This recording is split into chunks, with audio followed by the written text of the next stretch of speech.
সম্মানিত আহলে সুন্নাত ওয়াল জামাতের সর্বস্তর জনগণ এবং সম্মানিত নেতৃবৃন্দ, আজকে আপনারা যারা আমাদের রাতে সারা দিয়ে এই ময়দানে এসে সমবেত হয়েছেন, আহলে সুন্নাত ওয়াল জামাত কয়েকজন ইউনিয়নের সর্বস্তরের জনগণের পক্ষ থেকে আপনাদেরকে মোবারকবাদ জানাচ্ছি।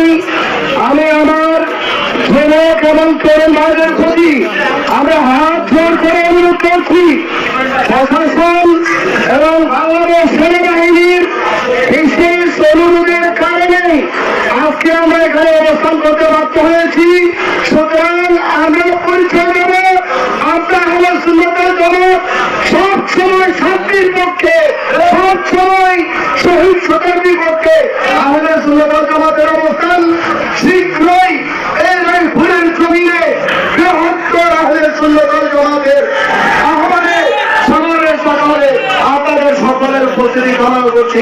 ধন্যবাদ সবাইকে। এই পর্যায়ে